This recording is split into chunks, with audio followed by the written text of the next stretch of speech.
there's a scheduled brownout that's going to take place soon in about an hour or two in my place.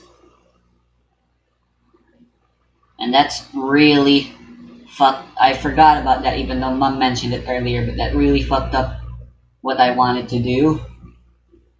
So rather than have the brownout loom over my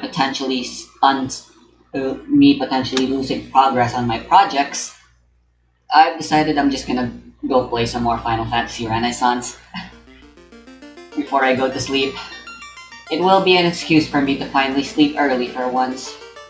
And speaking of, I am very sleepy.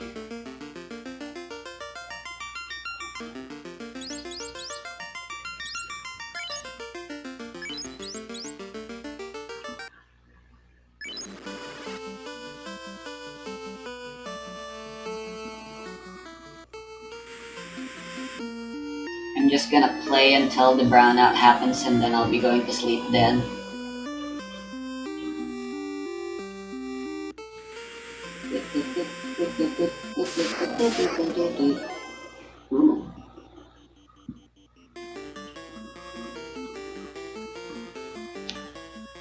Deer. Back then, Atreus was only able to successfully kill the deer with his father's assistance. This time, Atreus successfully tracked down and killed his prey totally by himself. This is the writers showing us that Atreus' need for his father's guidance is already diminishing.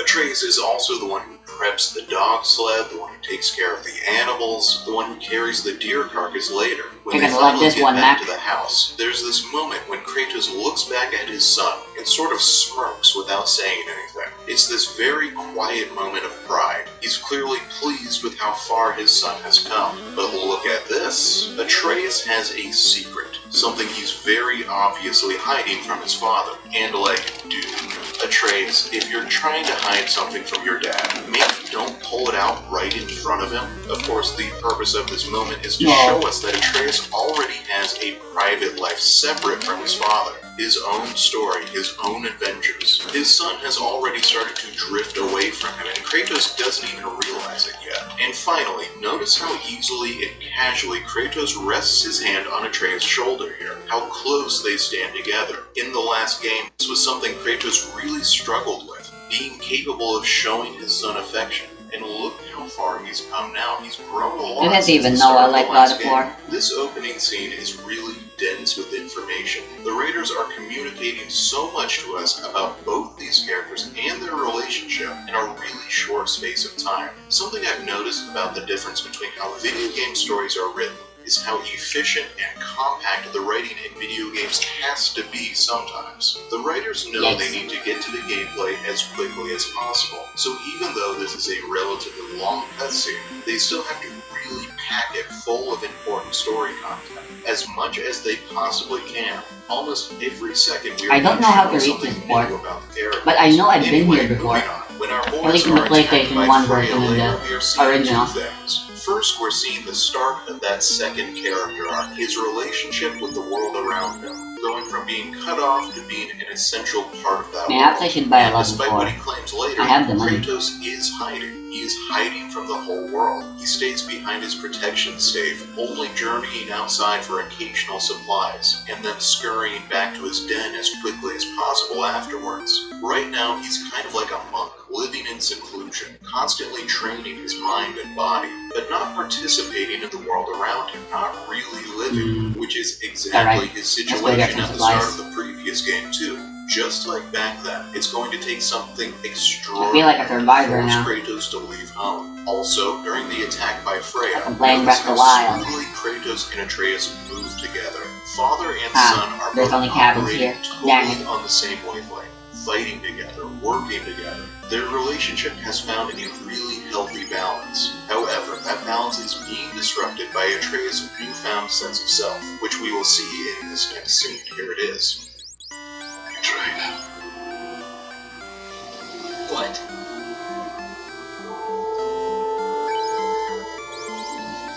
No. It's the middle of the night. Like does not stop our enemies. Why? What for? Training is all we ever do, ever. It's not enough. We can't hide forever. We do not hide. We prepare for a fight for which we are not ready. Although time is running out. The prophecies say Midwinter leads to Ragnarok. War is coming. Whatever Loki's supposed to be doing, he's supposed to be doing it now. My story doesn't end hiding in these woods. I should be up there, finding out who I am, who Loki is. I will not allow you to pick a fight with gods. I don't want to fight anyone. I just want answers. And if those answers lead to war with Asgard? Maybe that's what Mother wants. Mother what? Looks like we never will.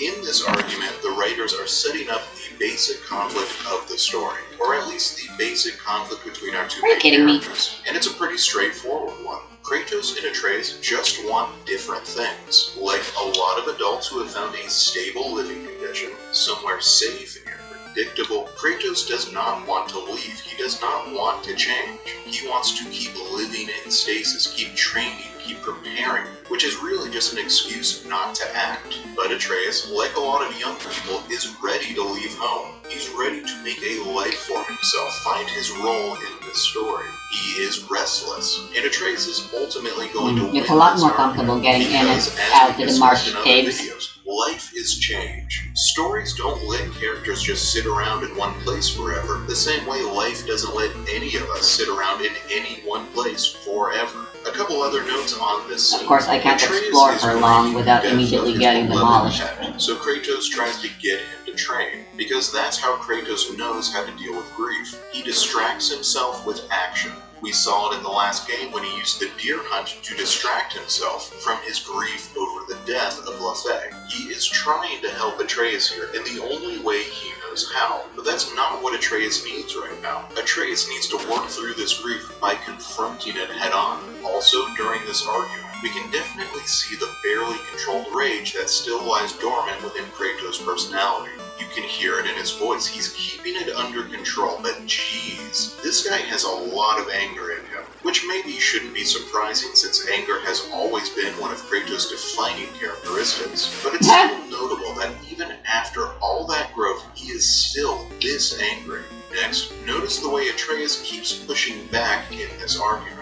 In the previous game, their relationship was mostly one of Kratos telling Atreus what to do, and then Atreus doing it. But things are changing. When his father gets mad, Atreus still does not back down. He's saying, I have my own point of view here, and I'm not letting yours overwhelm mine. I am sticking to what I believe is right. We're going to see a lot more of this exact argument repeat itself as the story progresses. Just two characters who cannot agree on the best course of action, and neither is willing to back down. Finally, something I really like about this conflict is that both sides of the argument are sympathetic. Atreus is right, they do need to leave, they do need to stop Odin. He does need to find answers about who Loki is. And Kratos is right too. Atreus is being way too reckless. He's putting himself in danger. He's rushing into battle without a plan, a battle that could easily destroy him. They should be cautious. It's a well-written interpersonal conflict because it's complicated, because there's no obvious correct answer. Anyway, moving on. Next, Kratos has a dream of Laufey, her first on-screen appearance in the series, so let's watch a little of that. Kratos?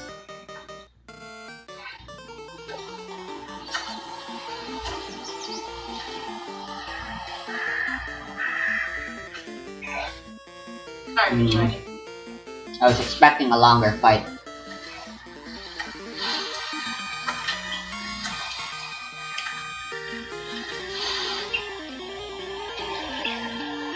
I believe since there's no way to heal the Call of the Beast, I believe it's best to only use them when you know there's not an easy enemy you can take control of.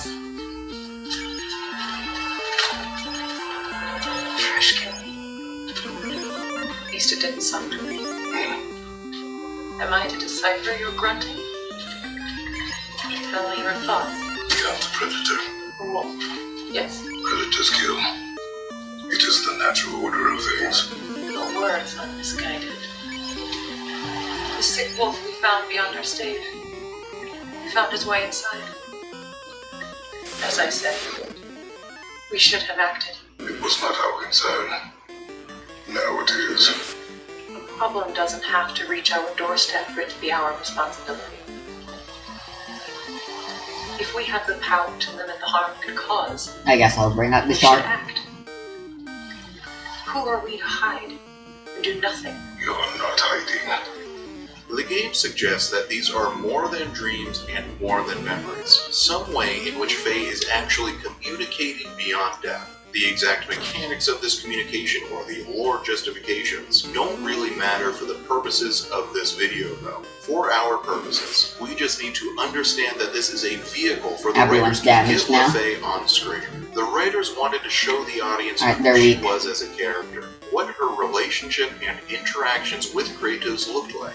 And I these just want a dreams healing are wall a to way be free, do come that on. And a little bit more too. I think Faye Give acts as me a sort of challenge. archetype in this game, a source of That's my best spiritual Jack authority Krauser impression. and guidance, but whose Remake lessons Jack are Krauser. vague and difficult People- to interpret. a lot of She's people here don't to like his show new voice. Kratos the right path. Okay, so what I initially is that started path not- I then? initially What didn't like it either. specifically is she showing him? But I actually like it see, better they're than the hunting for a originals. sick wolf. Actually, the same wolf that just passed away in the Eat. present, but that doesn't really matter. Faye wants to help the wolf, but knows I hate that that Kratos' song plays response. every time. He says, it's a predator. It's so funny, it doesn't seem necessary. That's the natural order of things. Oh my god. Implying that they should not interfere. But Faye disagrees. She says if we have the power to change it, then we should.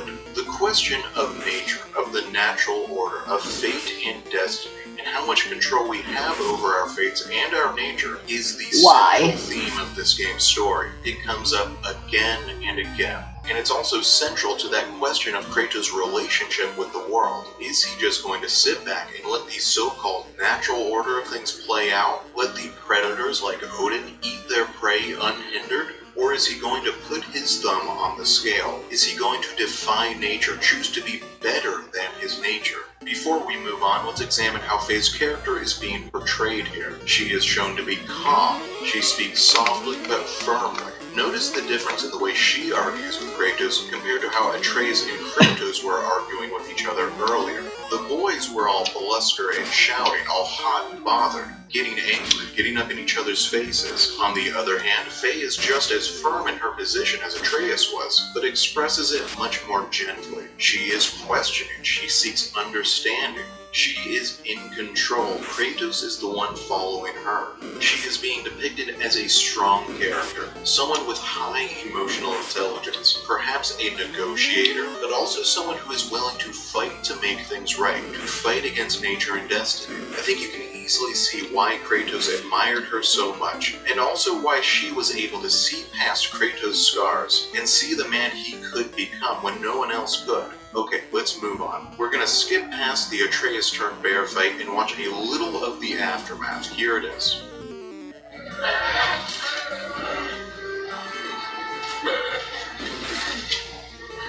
I didn't mean to. Intent does not matter. Only consequences.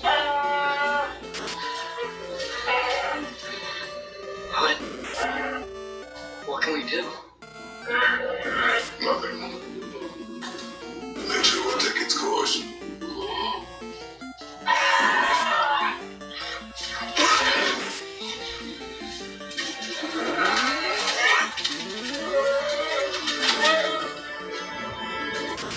The phrase, intent does not matter, only consequences, defines Atreus' entire journey in this game, where he keeps trying to do what he thinks is the right thing, but his mistakes instead lead to often terrible consequences. But this isn't a video about Atreus, this is a video about Kratos. Notice what else he says. Nothing. Nature will take its course. This is almost exactly what he just said to Faye in his dream. Despite Faye's belief in the duty to help, Kratos still believes in the supremacy of nature. He refuses to even try to help these bear cubs. Why should he? That's the natural order of things, right? But Ragnarok's story is all about how we can be better than nature. We can be better than who we are. We can help these bear cubs if we choose. Some of these treasures are empty, but I don't remember what We're not going large to watch knife. this scene because its purpose is more to introduce I already Thor have and Odin's two, and characters than to reveal much about Kratos. Besides his total I keep forgetting I'm take supposed part to. in Odin's manipulative game. But you can hear more about that in my Odin and Thor videos. This meeting is important to Kratos' journey in that it forces him out of his Bolney. just like Baldur's Visit did in the previous game. It's interesting how many parallels there are to God of War 4's opening here. The plot is following almost the exact same formula, beat for beat. But hey, if it ain't broke, why fix it, right? Anyway, we're going to skip ahead to the fight with Thor, which we're going to watch some together. And as you watch, pay really close attention to Thor's dialogue here and what Thor is saying about Kratos' true nature. Here it is. Come here. Come attack me. Get a clean slate. That ain't how. You're a destroyer, like me. I'm not leaving till I see the real. Get up! I can give a hot shit about your father being fight. I want to see the god of war. I see why my sons fell to you. Even this lesser version of you. But I am not my sons. And your boy, all father has plans for him. Oh,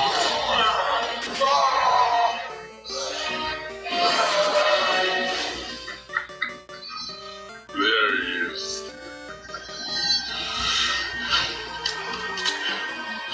There's the god of war.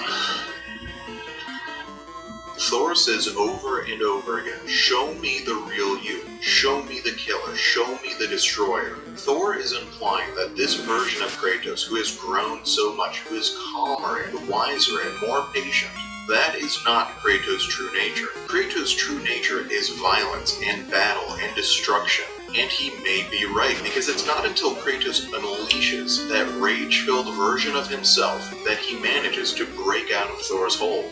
But remember, at this point in the story, Kratos still believes that nature should be allowed to just take its course. And if his true nature is the destroyer, then letting nature take its course means letting himself continue to be nothing but the destroyer forever. That there's no point in trying to be better if that's who he truly is deep down inside. Moving forward after the battle, Atreus reveals the entirety of his new private life, the one he's been living separate from his father, the one he's been hiding. He's been pursuing his ancestry, that part of him that is a giant, the part of him that is a mystery to Kratos, that his father can never really help him understand. And of course, Kratos is pretty upset. Atreus wants to continue his search for Tyr. At first, Kratos says no, but then this happens.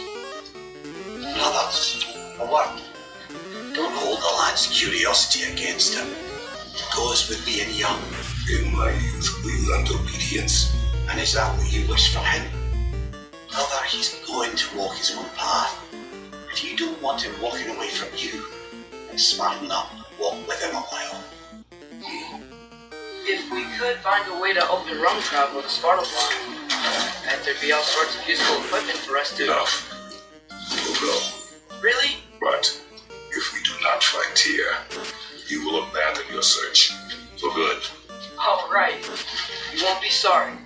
This is only a tiny moment in the story, but it's a really important one, because it demonstrates Kratos' willingness to change. He is willing to listen to good advice. He is willing to make a new choice. It also demonstrates just how much he has grown to respect Mimir, that he changes his mind so quickly after hearing Mimir's advice. I already talked about this in my Mimir video, but Mimir and Kratos have developed a really beautiful friendship. Mimir is the first true friend Kratos has had in forever, and we can see in this short scene what a positive influence that friendship can have, a new perspective that Kratos can trust. I think his relationship with Mimir is a big part of why he is so much more patient now, wiser, more empathetic. Okay, next, let's fast forward to their journey through the realm of the dwarves, their search for Tyr. Kratos allows Atreus to take the lead here, in spite of his own misgivings. Kratos is trying to give up some of that control, but he's really struggling. again and again, he ends up pushing back, reasserting that control. Let's watch a little of that push and pull together. Here it is. Holding off from safety and defying heaven can be quite dangerous. Maybe they just Heavily need a would be couple way of more guys to useful. come along and take the fight to him. Atreus, that is not why we are here. I was only joking. War is not a joke, especially where gods are concerned. I can't help but feel like you're angry with me or something. Ever since we got to Svartalfheim, you've been critical of my every move. If you don't think I can lead us, just say so. It is not your competence that is in question. Okay? But what does that mean? Consider your intent. Your question from before, about my intent. I intend to help the god of war stop Odin. And that means freeing him from whatever prison he's in right now. Atreus, this mine is largely abandoned. It is unlikely. He's here. I know it. Derlin's direction stopped at the entrance to the mine. We just have to keep searching until we find him. You said you'd follow my lead, and I say we keep looking. So knock it off. Watch yourself. I will follow, but I state what I see. You do not agree with me, but you will not speak to me this way. Are we clear? Sir. What's happening here is that Kratos is seeing his son make the exact same mistake that he himself once made. Once upon a time, Kratos rushed into a war with the gods without thinking, without understanding the consequences, and it cost him everything. It cost him his humanity. That battle transformed him into a compassionless monster, a nightmare version of himself. He's trying to persuade Atreus to take a different path, but he is not successful. Atreus is becoming his own person, and that means deciding his own path, even if it leads to war with Asgard, even if it leads to disaster. And there's nothing Kratos can say to stop that. That's one powerful It's worth whip. noting, Kratos' instinct to not search for Tyr is completely correct. This search for Tyr will ultimately lead to a tragedy that none of them ever could have predicted. If they hadn't rescued this fake version of Tyr, Brock never would have died. Unfortunately, Atreus makes a lot of mistakes on this journey, because of course he does. He may be becoming an adult, but he is still just a kid. The only way to learn is to make mistakes. It's just unfortunate that his mistakes sometimes lead to such terrible consequences. But again, this is not a video about Atreus. Anyway, let's watch the next Ambitious. scene, the aftermath of the rescue of Tyr, so we can see Kratos' frustration over his son's choices. Here it is. What are you thinking, brother?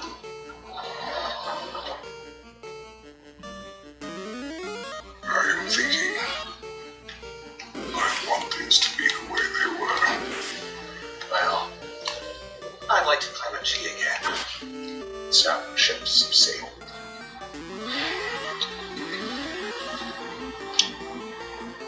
I just wish Atreus were not so restless. I care only for your safety. I know, brother. But holding him too tight will keep him out of danger. The lad's determined to make a few mistakes of his own. I hate to say it, I think Tyr might be one of them. I've never seen a man broken so completely. Once again, we're seeing what a trusting and true friendship Kratos and Mimir have developed. In the last game, Kratos didn't have anyone he could be really honest with, anyone he could share his innermost thoughts and anxieties with.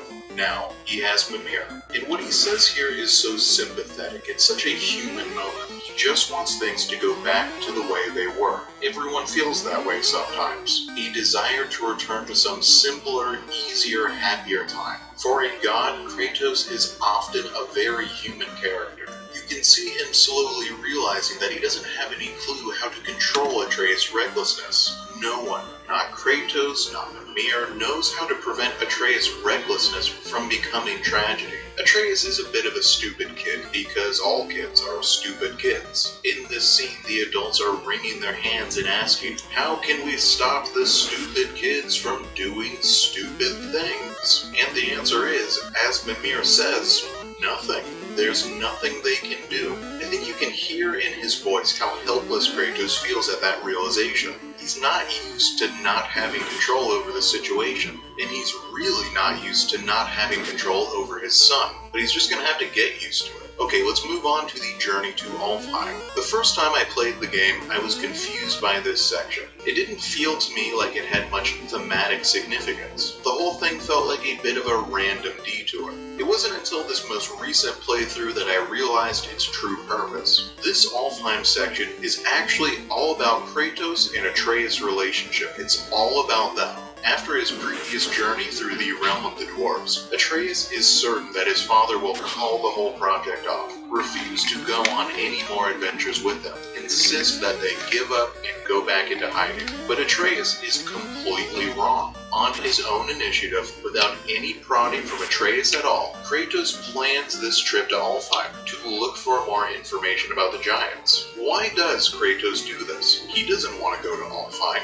He doesn't want to put himself or his son in danger. He doesn't want to bring about Ragnarok. He doesn't care about the giants' prophecies, but he does it all anyway for his son. He knows that Atreus wants this information. Atreus wants to find out who he is. Kratos is still trying to follow Man, these guys are actually the worst. He is walking with his son, even if that means going somewhere and doing Crit hits are the only, or magic are the only real It's way you can actually deal damage to them. Really beautiful, but it almost leads to disaster. The thing Kratos cares about more than anything is Atreus' safety. During the trip through Alfheim, Atreus falls into the Lake of Souls and only barely survives thanks to quick reactions from both Kratos and Tyr. This is the source of their conflict going forward. Kratos is not willing to let his son get hurt again, and Atreus is not willing to hide behind his father anymore. But let's talk more about Alfheim.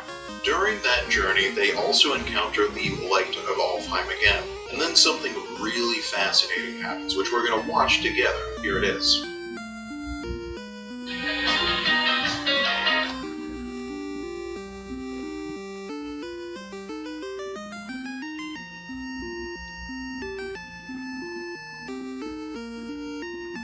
And then something really fascinating happens, which we're going to watch together. Here it is.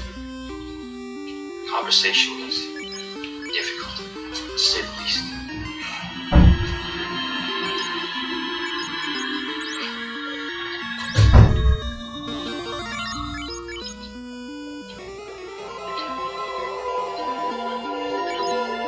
Just keep going.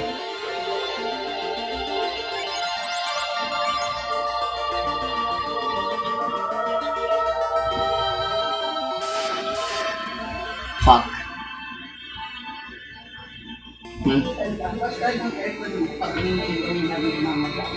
I'm good.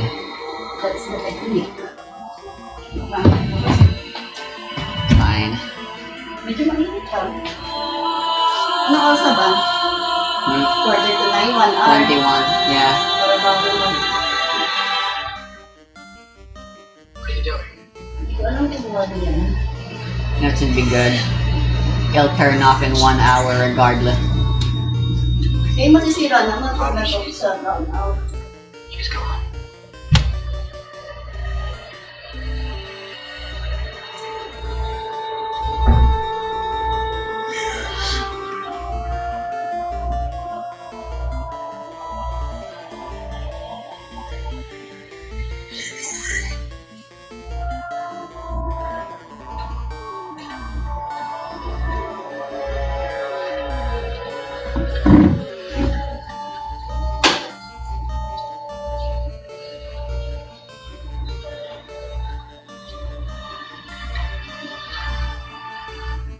I think this is a fascinating scene because it's one of the very few in these Norse games where Kratos completely loses control of himself. Self-control is one of the defining characteristics of this new Kratos. He so very carefully controls his emotions and his reactions. Even when it seems like he's being overcome by his rage, that's actually just him using that rage as a weapon, a tool to win a battle. But this time, he is just totally consumed by his emotions, by longing and sorrow. So much so that he's not even really aware of what he's doing. It's not until Atreus interrupts him that he realizes what's happening to him. And the reason is because in the last game, When he entered the Light of Alfheim, he encountered some version of Faye, and he is still so desperate to have her back, to see her again, because he just really loved her. The emotions here are really simple and raw. Look how affected he is by them. Kratos almost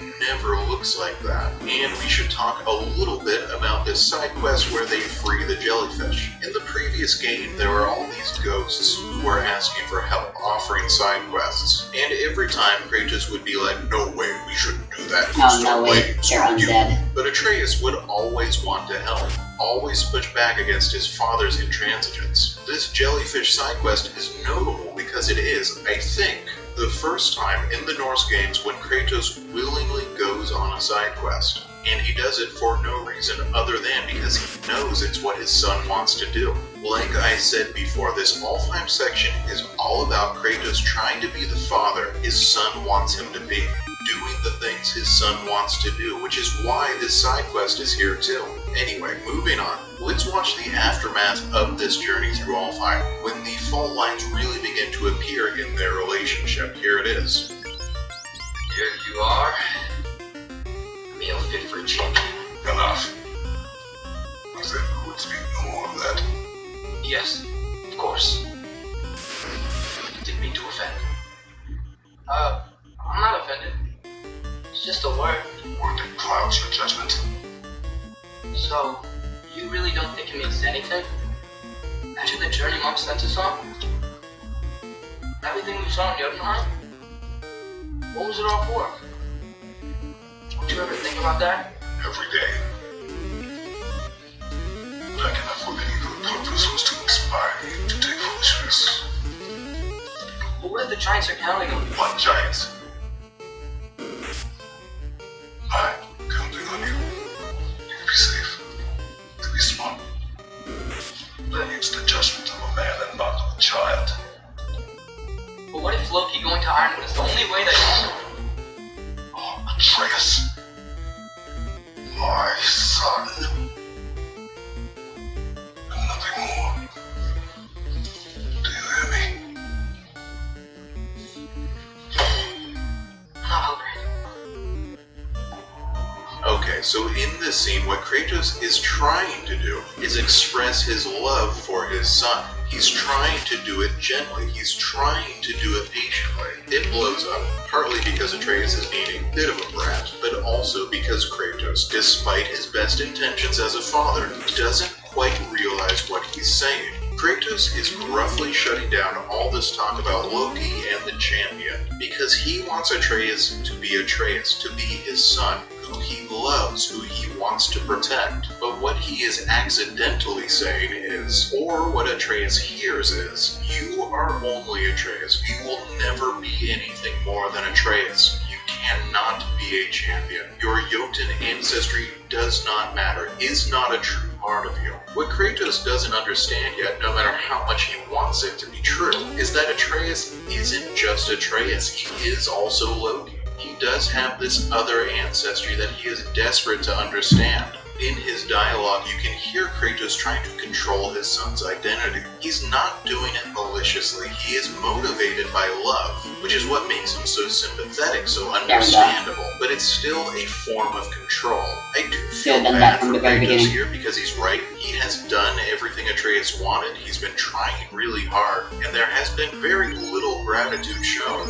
And while Atreus is definitely being a bit of a brat, it's at least somewhat understandable when you consider that he, like everyone else, especially young people, wants to control his own life and feels like his father isn't letting him. It's a really down-to-earth sort of interpersonal conflict. This exact conflict plays out between parents and children in the real world all the time. Moving on, we're gonna skip past Atreus. It really feels like this happens too often. And jump straight to maybe if I had a ninja. Here it is. It feels like the chance for an ambush is 50-50, and you don't want something like that to be 50-50. Do not lie to me again. Why did you come here? Alone? Do you seek death? No more than you. Then why? Why? What is it you will not tell me? I have tried to walk this path with you. We follow your every move. you don't believe in any of it. It's still my fault. Because all that matters is that you are safe. But that's not all that matters. Who's keeping you safe? I do not need you to protect me. You sure about that? What do you know? I can't talk about it. But I just need you to trust me. You kept secrets, but I trust you. It's not the same. Why not? You hid things. Mother hid things. You acted reasons, and so do I. Why can't you just... I love their interaction so much.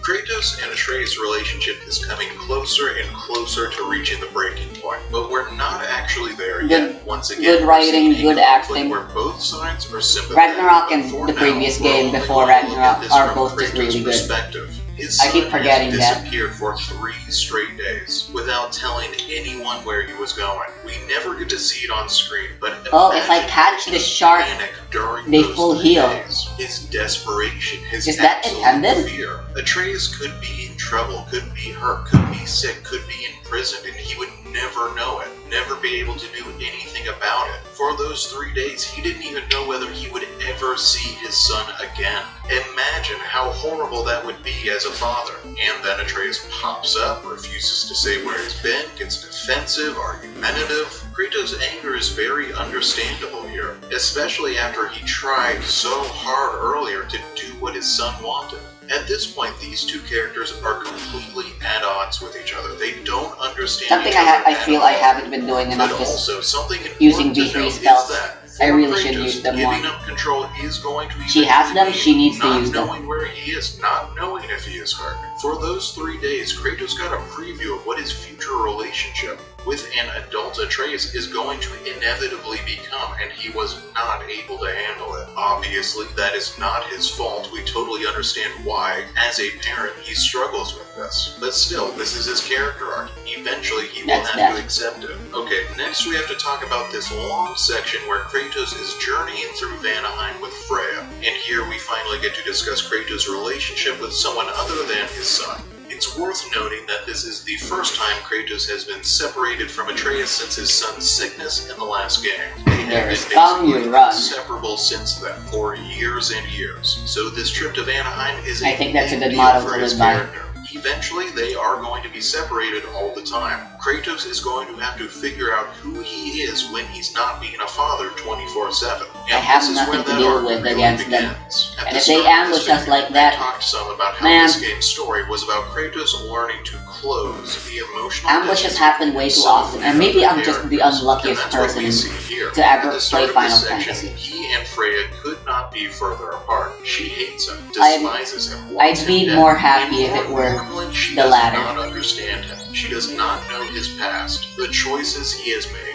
And Kratos does not know her either. He barely knows anything about her past besides a couple brief stories Mimir has told him. These two characters have actually only interacted a handful of times before this. They are practically strangers. To close that emotional distance, they have to learn about each other, and that's what this section is all about. In Vanaheim, Kratos sees Freya's birthplace, sees the village where she grew up as a child, sees the ruins of her home, hears her stories about these places, sees the pain she feels at encountering them in That doesn't work on the and undead. he meets her family, discovers these lingering wounds in her past, with Freyr, with the Vanir, with Odin. And here, Freya learns about Kratos' past too, his brutal Spartan upbringing, the death of his own child, his struggles in his relationship with Atreus. These are things that Kratos has not spoken to anyone about in centuries. The Kratos we met at the start of the last game was so totally closed off from everyone. He refused to speak about his past, refused to say anything about himself to anyone. It's kind of shocking how much he has changed. You're how joking he me. has become, how willing he is to talk about himself now. And it's thanks to that openness that he is able to heal his And he's relationship done. with Freya. By And learning so is and Heavily. being open to understanding each other's pain, they come to understand each other, sympathize with each other. Now let's watch the scene where that emotional distance between them finally completely closes. Here it is. But no.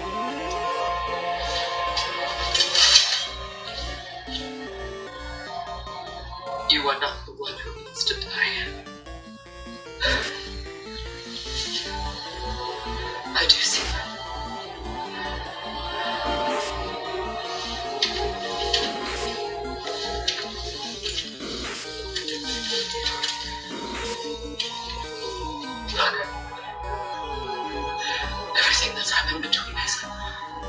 Wait, what? No need to explain. Not to me. Not for that. Why?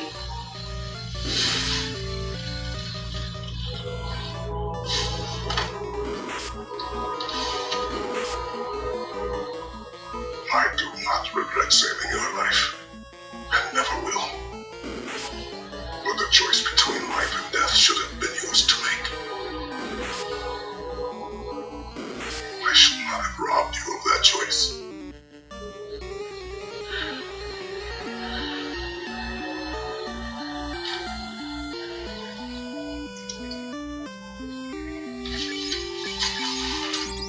Something that I admire more and more as I grow older is emotional intelligence. The ability to understand the emotions of others, to empathize with them, to look at things from someone else's perspective, to understand that perspective, to disagree without making the other person feel attacked or invalidated, to, in moments of high stress, know the exact words that someone needs to hear to calm them down, to avoid conflict. This is what Kratos is demonstrating in this scene. Extremely high emotional intelligence. He is completely capable of seeing the situation through Freya's eyes, understanding exactly why she is angry. His words here are so perfect. It's not that he saved her life, it's that he took the choice away from her, and he understands that. Would Kratos ever be able to forgive Freya if she killed Atreus? Even if Atreus had grown up to be a monster? Of course not, and neither can Freya.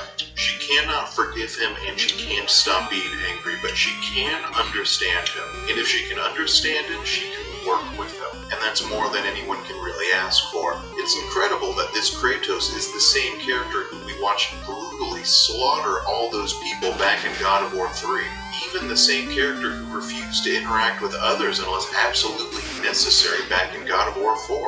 And not only does Kratos close the emotional distance between himself and Freya, but he also becomes a positive influence in her life, a catalyst for growth in her character. It's at least partly because of him that she reconciles with her brother in the next scene. He pushes her towards doing that, pushes her towards being a better version of herself. This is what Kratos could become, a builder god, not by literally constructing buildings, but by building up the people around him. He has tremendous potential. But next, let's move on to a conflict that is not going nearly as well for him. We've seen his relationship with his son deteriorate. How was I supposed to know that's what running away meant in that specific... Closer to breaking. When Kratos returns home with Freya, that relationship finally does break. I need a new Let's chart. watch that scene together.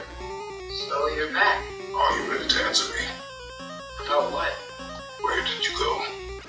Did you see? Was it Odin? What? Is that what you think? Do you deny it? Answer me! Did you go to Asgard? No! Of course not! But so what if I did? It's my future, it's my life. You are my son. Then why don't you trust me? You want me to trust you, then tell me the truth. The truth is you're being a complete asshole. Laddie, you know that's no way to change a man's mind. He doesn't have any faith in me. It's fine if he keeps secrets. It's fine if Mom did. It is not mine. Your secrets are not to be stubborn this path. Oh, okay. So you don't believe in her anymore either? This is not about your mother. What you have done is lie.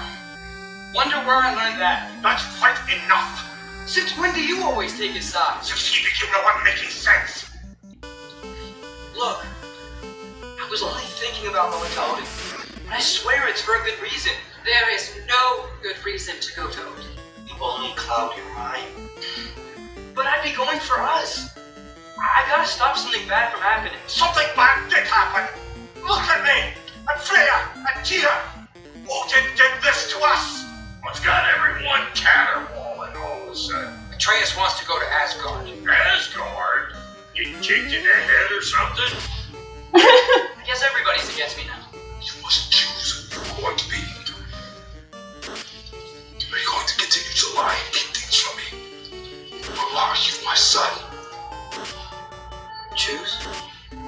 I never get to choose. Just leave me alone. Listen. Let go of me! Listen! Let go! One Once again, we're going to look at this conflict purely from Kratos' perspective. Someday I will write an essay about Atreus, and we can look at things from his perspective, but not today. Kratos definitely has every right to be upset here. He has given and tried, and Atreus is still acting like a brat, still lying, still hiding things, refuses to give anything back at all. But with that said, pay particular notice to that moment when Atreus says, "It's my future, my life." And he's right, that's the whole conflict. It is Atreus' choice. If he wants to totally screw up and get himself killed, well, that's his right. We all have a right to make our own mistakes. We all have a right to ruin our own lives. But what is Kratos' response? Bailey, go. "You are my son." Which kind of doesn't matter. Just because he's Kratos' son doesn't mean he has any obligation to be honest, to reveal all his secrets, to do everything Kratos tells him to do. Whether Kratos likes it or not, Atreus... You're not surprised, I'm level 11 and Kratos just still everyone's XP still the same. It's not his fault. He's a father. I might have jinxed it. Son. Being protective is part of love. It's interesting that Kratos is unable to do with Atreus what he was just able to do with Freya a couple minutes ago. Look at the situation from someone else's perspective. Understand their perspective. Say the exact right thing that needs to be said to calm the situation down. I think he's unable to do that here because he is sort of blinded by his love for Atreus. He is not able to think calmly or rationally when it comes to his son's safety. It's all just raw emotion here. This primitive protective instinct. But as understandable and sympathetic as that protective instinct is, he's going to have to let it go eventually. His inability to let go is what drives Atreus away. If he'd been able to calm down, to be patient, to seek understanding instead of demanding explanation, this argument could have gone differently. That final line, "Are you my son?" There is a possessive quality to that rhetoric. My son, mine. Notice how the scene very literally ends with Atreus demanding that his father let go, and Kratos refusing to do so. Next, let's move on to the aftermath of this rupture. Here it is. Good morning, brother. What is up, Very upset. Do you know?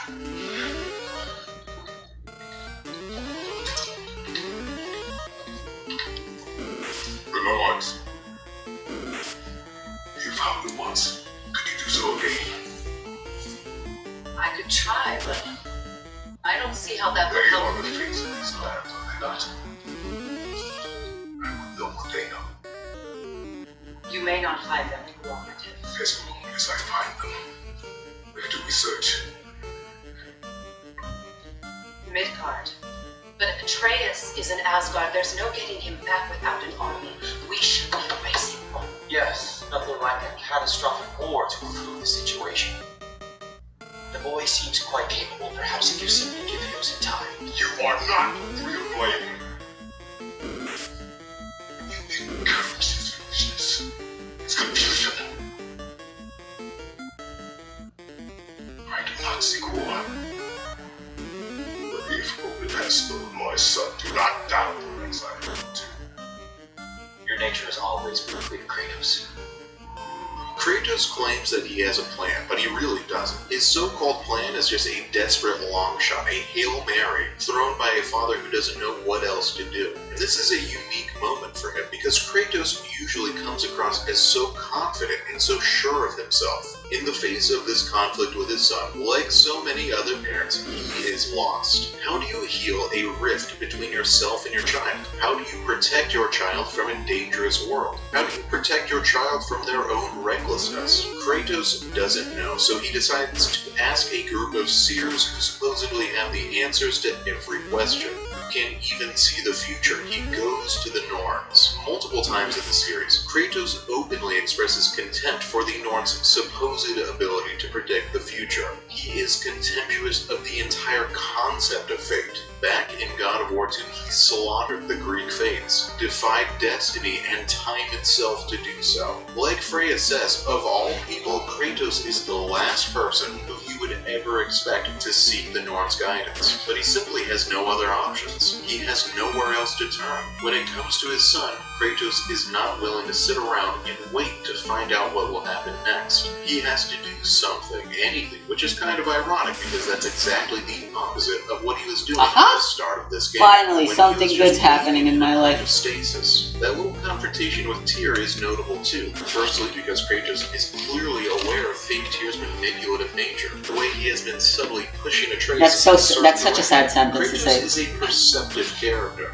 though it's someone take that out of context. Connect all the pieces here before Brom's death. Secondly, notice what word Tyr uses here. Your nature has always been clear. Over and over again, the characters use that word, and they are also certain they know what Kratos' true nature is, that he is a killer, a destroyer. Thor said the same thing earlier. At this point in the game, I don't think Kratos is even sure what his true nature is. Moving on, Kratos and Freya go searching for the Norns. This partnership is really fascinating. She was trying to kill him like 2 hours ago. Now they are fighting side by side. Working together, they even seem very comfortable with each other. I want to talk a little bit here about Freya's influence on Kratos. Freya is really single-minded during the second half of the game. She wants one thing, and one thing only. She wants to destroy Odin. She's constantly trying to convince everyone around to join her on this bloody path of war, including Kratos. Throughout their journey together, she keeps pushing him towards Ragnarok.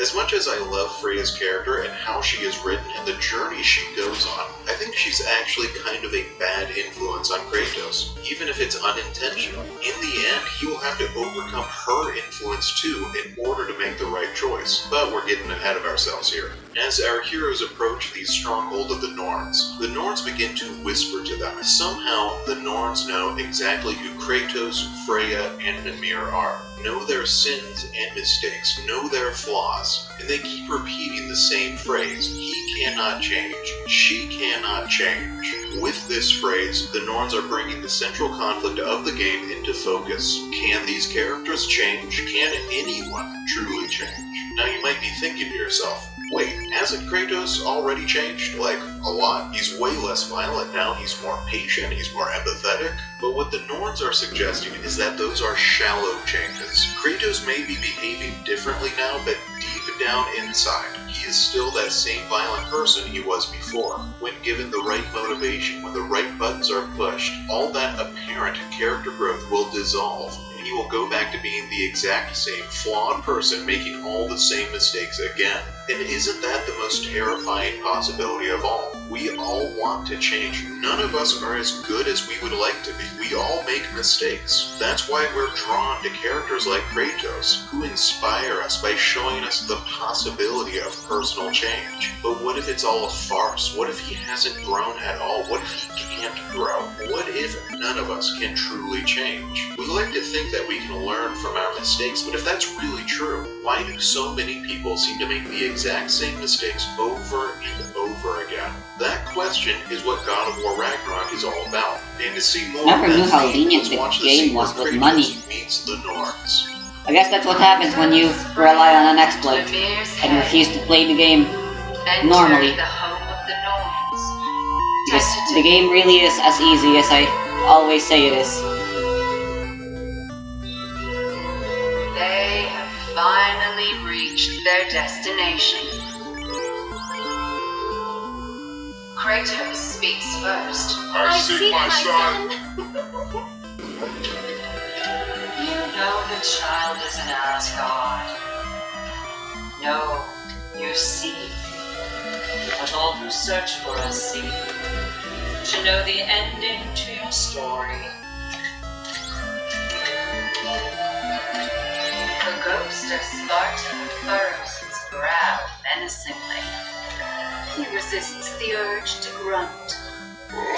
Oh, he fails.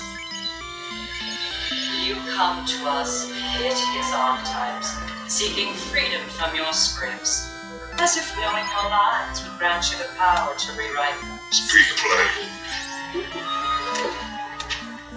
You will die, Kratos of Sparta. The Norns are literally just an entire group of Joseph Joestars. Obviously, they would be very annoying. You called him the destroyer of fate. There must be a way to subvert destiny. There is no destiny, partner. Protagonists are speechless. They do not understand. There is no grand design, no script. Only the choices you make. That your Heal choices are 20% of target allies' max HP, restoring the user's HP by the same amount. Ineffective against undead or mechanical targets. I know V3 is canonically a robot, but that doesn't matter in this game. But because you will not let him go. Because he this sentence is so it's I'm stealing HP from my allies. But what Kratos did, it was not only. Should I bring him a crown then? He still slays gods, but now he's sad about it?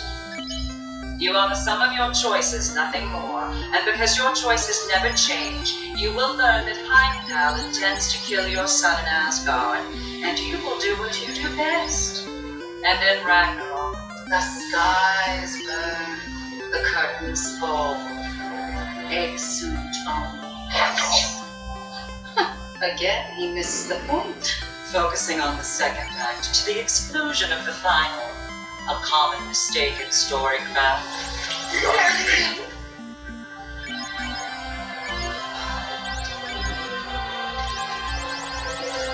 He stomps away, followed closely by Freya. I enjoyed your story, Kratos. Pity it has to end so soon.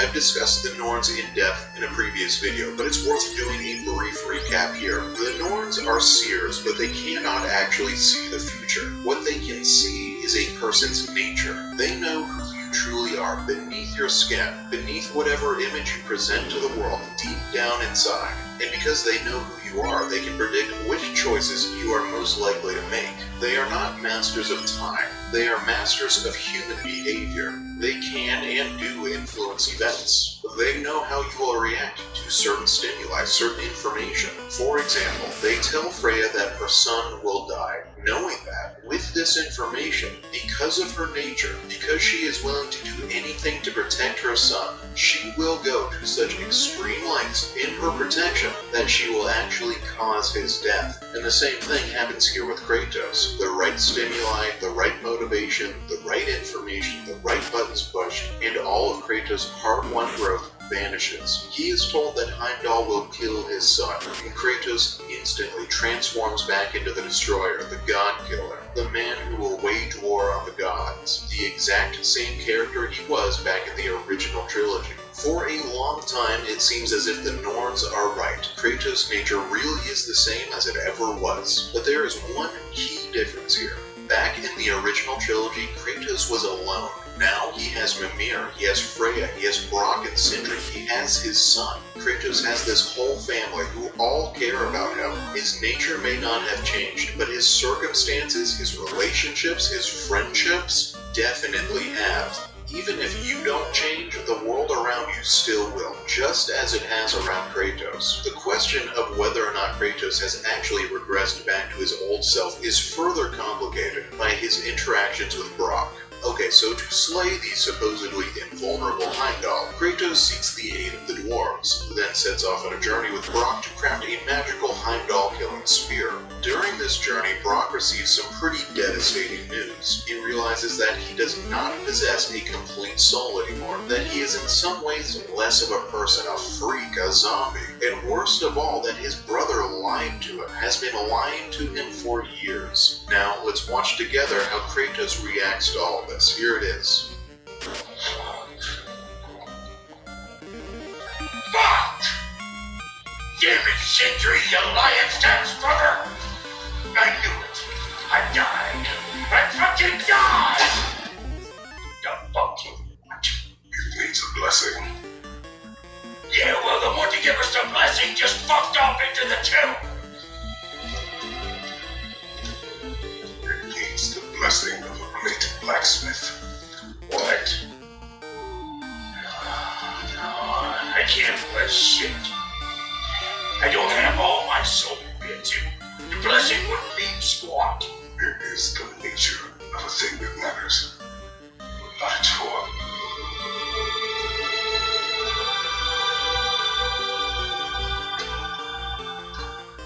Alright. Yeah, I think it's resting. And I guess you need a cabin to get them back as well. Tents and the house, I mean. May it be put down when its job is done.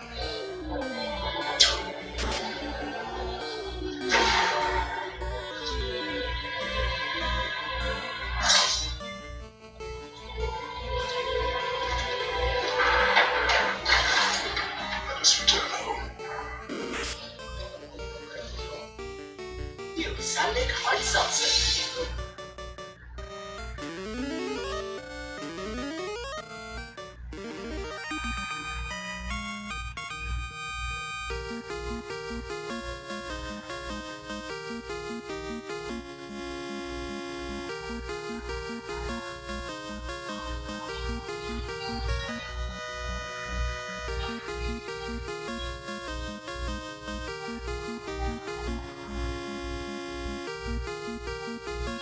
Arousing success.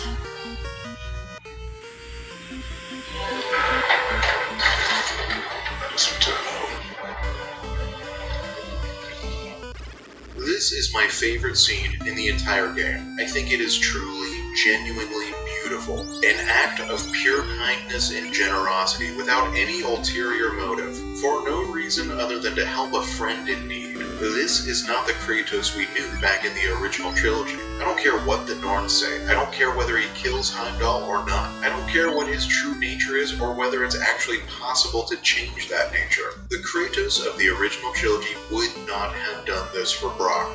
Back then, he didn't have anyone he cared about enough to do this for. This is a Kratos who is building others up, encouraging those around him to be better, who is calm and patient, who heals wounds. It's fascinating that this scene is paired with his plan to kill Heimdall, which perhaps should be his lowest moment, him giving in to his old, worst impulses. It almost makes me wonder if the writers are suggesting an alternative possibility here. Maybe it doesn't matter what your true nature is. Maybe all that matters is how you treat others. Maybe kindness is all that really matters, which is ultimately why characters like Heimdall and Odin are destroyed, because they are not kind. They are selfish, manipulative, and mean-spirited, and so cannot survive. But again, we're getting ahead of ourselves. On his way back home, Kratos meets Odin again, and Odin is going to confront Kratos, both with the question of his nature and the question of his relationship with the world. Here it is.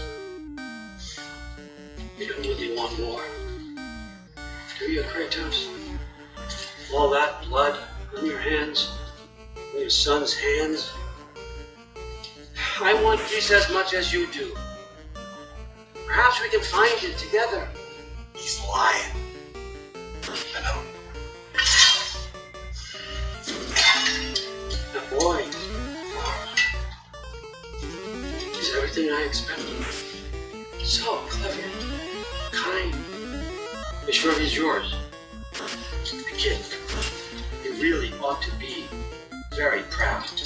He is the key to peace in our age, to break free from all this fate and prophecy. My son is not your key. Oh, no, do they not have metaphor in your homeland? Or rather, did they? No, I'm sorry, that's not fair. I know you're not the god we once were. Now is your chance to prove it. Return my son, or you may meet the god I once was. And what kind of god is that, Kratos? What do you even know of godhood? In your lifetimes, has anyone ever worshipped you? Ever prayed to you? Can you even imagine that kind of love? No! You don't care about mortals. You don't care about anything beyond yourself, beyond the monster who kills without cause. You fear what you can never even hope to understand. Is it any wonder that your boy There's in no rush to come back to you. Don't listen to it, brother. He's just trying to get in your head. Odin is such a greasy slime ball. Every single word that comes out of his mouth here is meant to cut, to make Kratos doubt himself, question who he really is. He confronts Kratos with the sins of his past, the destruction of his homeland, how much kinder his son is than himself. He asks, is Kratos still that old god he used to be? If he isn't, shouldn't he want peace? But more interesting than that is how this confrontation ends. When Odin asks, what do you know of godhood? This is the question of Kratos' relationship with others. For the entire series up to this point, he has been a solitary character. He is not a character who inspires others, who is looked up to by anyone, or at least until now. We just saw in that scene with Brock an example of Kratos making an emotional connection with another character, and through that connection, inspiring someone to be better. We saw the same thing happen earlier with Freya too. Odin is totally right about Kratos' past, but what he can't see for all his supposed wisdom is Kratos' potential future. We, the audience, have already seen it. Kratos could be an inspiration. He could be a leader worth following, a comrade worth fighting beside, a friend worth standing with, a god worth worshipping. But Odin's words still sting because I don't think Kratos himself realizes his own potential yet. What a positive influence he has already had on those around him. I think he is really afraid that Odin might be right, that his violent nature has driven his son away. Atreus is gone, and it is at least partially Kratos' fault. At this point in the story, Kratos doesn't know whether Atreus will ever willingly come back, whether he will ever see his son again. Luckily, at this moment of doubt, Kratos has another dream of Laufey. Let's watch it together. Just hope. Alright. I think V3's... I know at least one thing luck affects is how likely you can run away. Unless you're the ninja, in which case running away, I'm pretty sure is just guaranteed.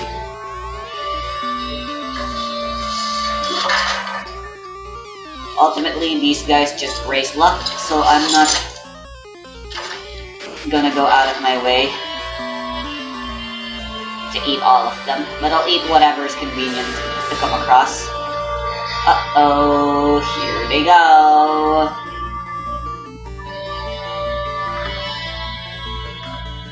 It's time to anti-stone.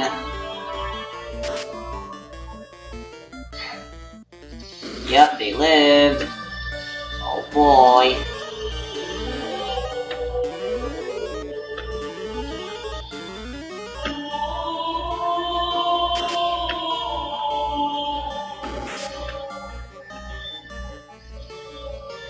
Come on, die.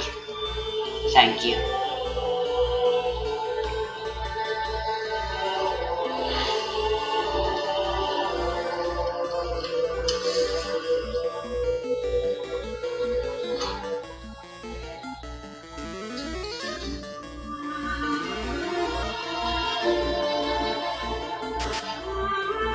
Ooh, wow, and they lived. There you go.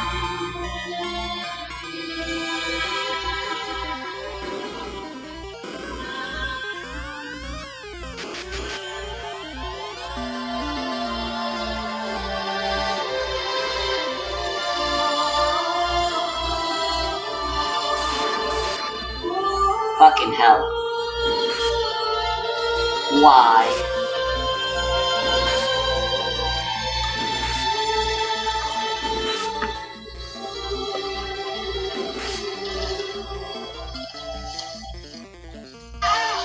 Have you nothing to say to your son? What would you have me say, Faye? Anything. Let him learn your voice. Let him know you. It's far better off knowing as little as possible. The knowledge is not always great.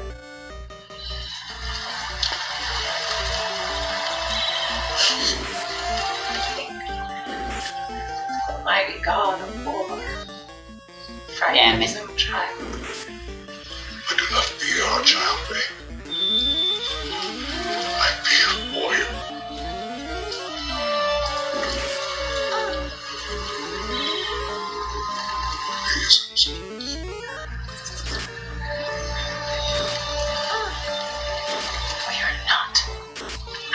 failures. They're not who we want. We must be better.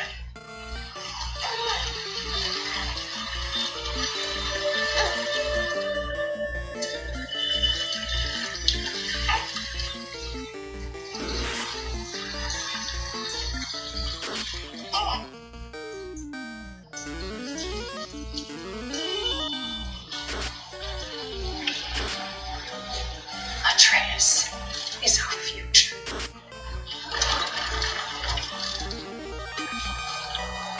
Keep him safe, Kratos.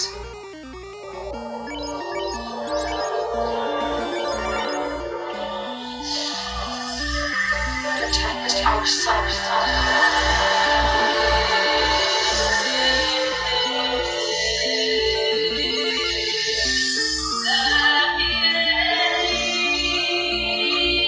Yes, E3 is much like the Dragoon, a protector that doesn't really do too good of a job protecting.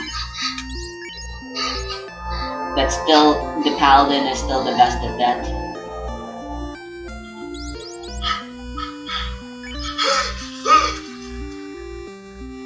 To start, it's significant that this scene begins with him shedding his armor, because it allows us to see his scars. I think the reason the writers are showing us these is because this is a moment when Kratos is really feeling those scars. Not physically, but emotionally. After that confrontation with Odin, all his doubts, his worries, he's feeling the weight of his past mistakes and sins, the man he used to be, the man he is terrified he might actually still be. And all of that is represented by those scars. And it's really significant that it's at this moment of emotional crisis that he has another dream of Aphrodite. He even holds her ashes again. Because he needs her. He needs her advice, her support, her wisdom. Why? He longs for it. Remember, my theory is that Faye is using these dreams or visions to communicate messages to Kratos to set him on the right path. So, what message is she communicating in this scene then? Here, we see Atreus back when he was still only a newborn. And more importantly, we hear the terrible doubts that Kratos feels at the birth of his son. This is a Kratos who is terrified, and of course, parents often feel a bit of fear when their child is born. Like, how am I going to do this? Can I do this? Kratos is feeling a different kind of fear though. He is terrified that his sins, his curse, his violent nature will infect his son, that any influence he might have on his son will be a foul one. He fears that he will lead his son down a path just as destructive and acidic and awful as his own.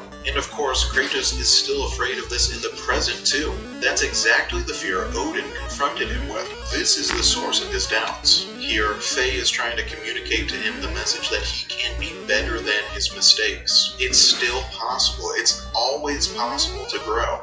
No mistake ever has to be your last mistake. He can protect his son. His doubts don't matter. What he did in the past doesn't matter. What matters is what he does now. Okay, let's move on to the scene where Atreus and Kratos are finally reunited. Here it is.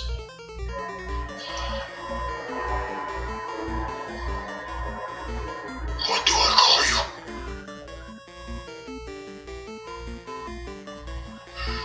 I put the magic in special.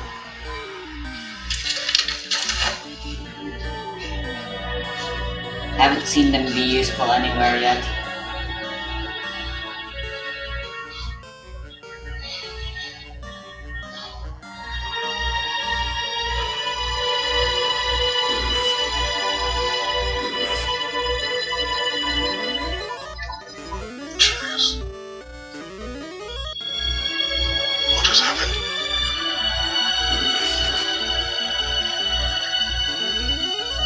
It's all my fault.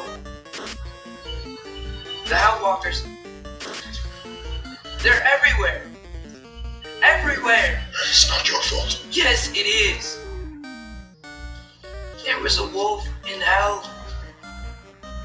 He's in chains and I set him free. I thought that if God! You ain't bleeding fuck like you feed God! God? A freed God? That's madness. Surely not you, young one. If the hound of hell is loose, he'll chew through the fabric of the realms.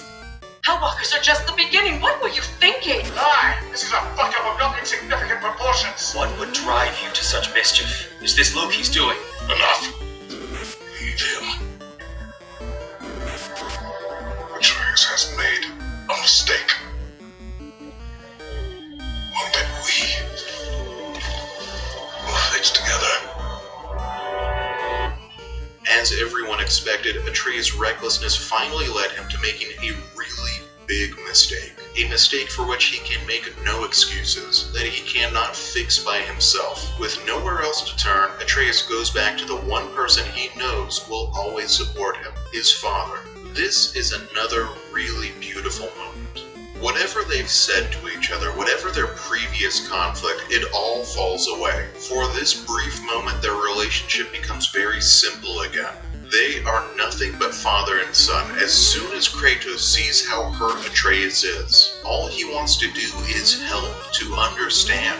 This is a really admirable moment too. If Kratos were a worse character, a less forgiving character, he would hold a grudge. He might even refuse to help. He would let their previous conflict cloud his thoughts. But that's not who Kratos is. First and foremost, he loves his son. I don't know anything about taking care of pets. To help.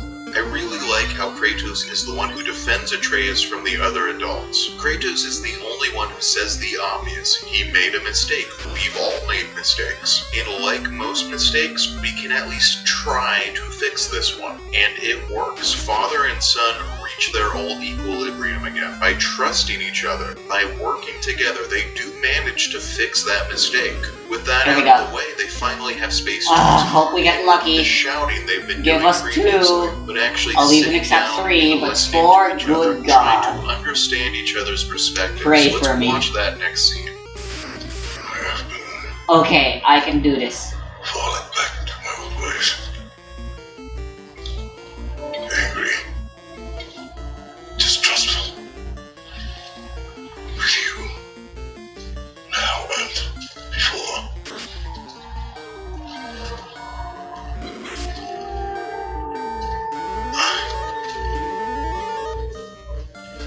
I chased you away. Without you, I got reckless. Overconfident. Made stupid mistakes. I don't know why I thought I could do this alone. You were right. No.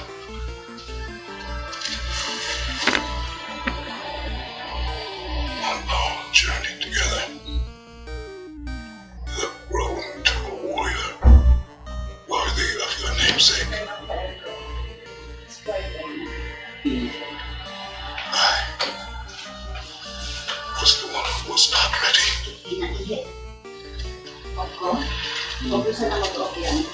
You don't Turn it off. have to be who you were just because I'm not there.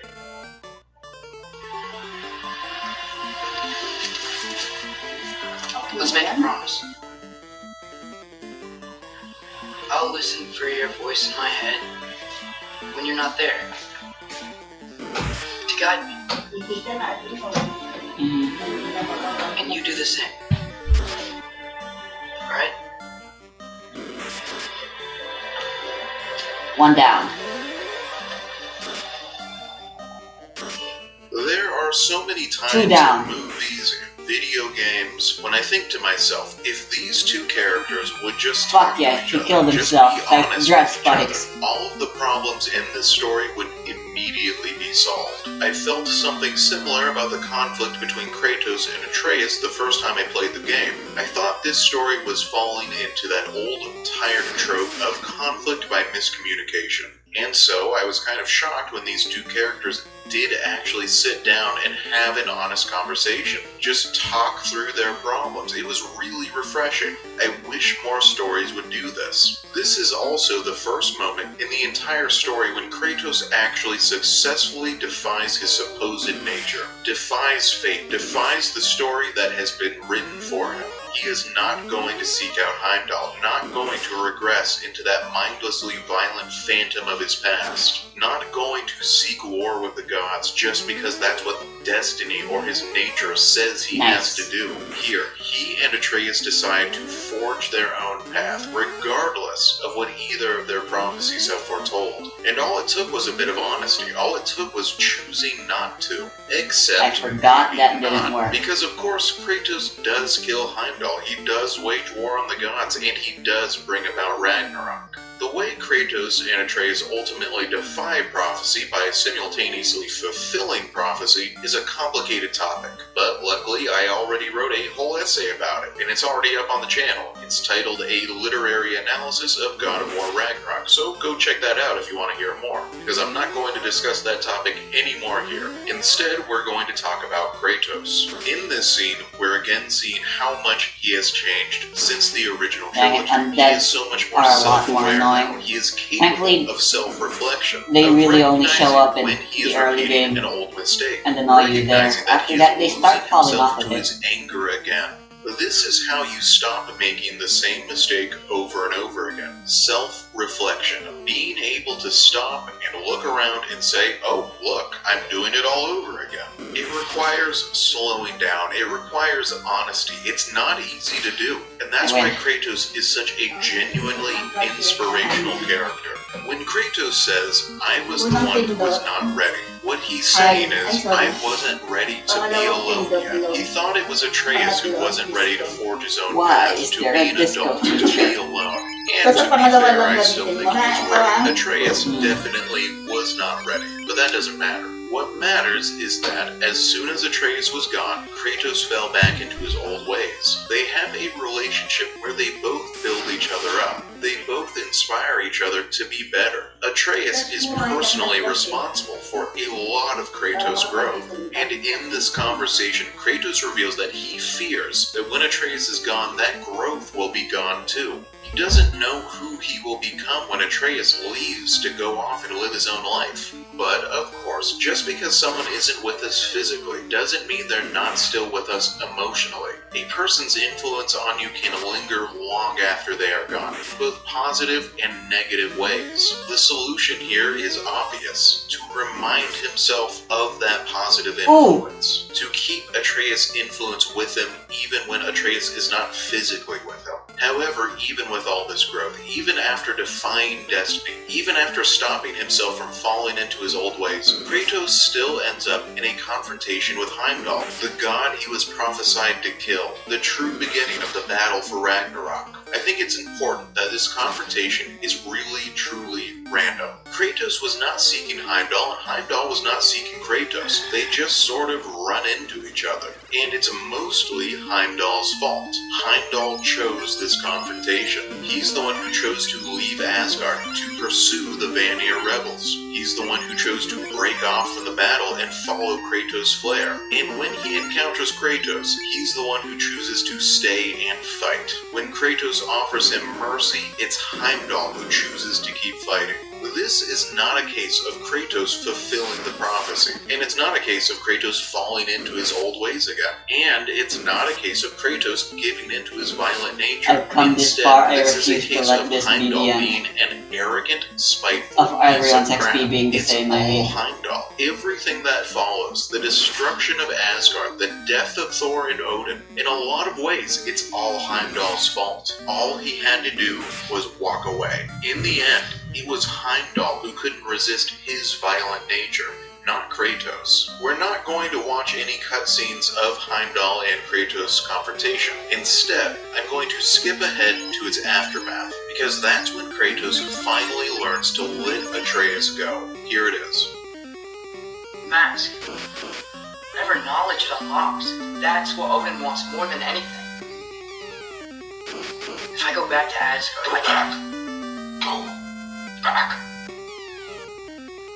Look, if I can finish what I started there, awaken the mask, get answers, maybe that's our way out of this. But I gotta go soon, before they figure out what's happening. Atreus, you are whole. Do not ask me to put you at risk again. He's at risk where he stands, Kratos. We all are. Anything we do or don't do is dangerous right now. Odin needs me. He trusts me. I'll be safe there.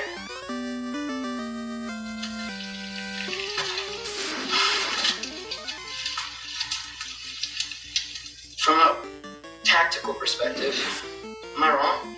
I don't much like it, but it is our best play.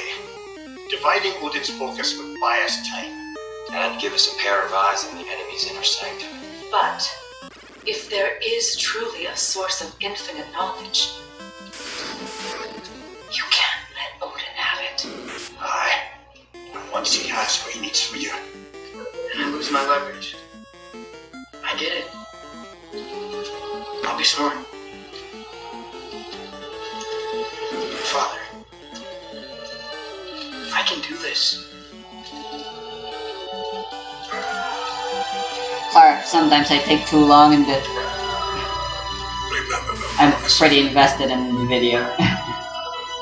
This guy's really good at making video essays. Shit. Alright, we Notice gotta the wait some. differences between this confrontation and their previous ones. There's no shouting, no anger. Instead, the characters are calmly explaining their positions to each other, making an effort to understand each other. This is how conflicts are prevented. This is the kind of discord that our whole world needs right now. But let's stay focused This entire on rush back to Probably Elfheim, already know what I'm or going to Elfland, say. I guess. In every previous interaction, Actually. Kratos has refused to let go. He has Could be an insisted entire on keeping Atreus arc by in his a side, story. on demanding that Atreus One of reveal all his secrets, party on members himself die. being the one in control, until now. In this scene, finally, Kratos And then they bends try to the to inevitable. evade His son enemies is as going best to as leave. they His can son actually kind to of make sure has to leave, she can and he's come going back to to be safety in danger, and get Kratos safety. can't protect him. Emily You is, can of see course, the how most much worried. Kratos Bailey, struggles with this choice. He really does not want to do this. Everything Maybe in him there'd even be rebels an against it, episode but it's the afterwards right thing to do, and so where he the characters does it. are In a extra previous protective video of them a or long something. time ago, I said that I didn't think Kratos' Bailey, character did much Bailey growing especially, in this game most when definitely. compared to the previous one. Well, I was wrong. This is character growth. This is a clear character arc. A character learning to make a new choice. Now, we're going to fast forward a couple hours into the game, past Brock's death to the aftermath of that death. Remember at the start of the game where after the death of the wolf Fenrir, instead of dealing with that grief, Kratos tried to distract Atreus with training instead. Well, after the death of Brock, Atreus tries to do the exact same thing. Distract himself from this new grief by doing something familiar, something comforting, something easier to understand. He and his father go hunting for deer again, just like they did back in the previous game after the death of Lotheg. And then Kratos demonstrates another burst of character development, so let's watch that together.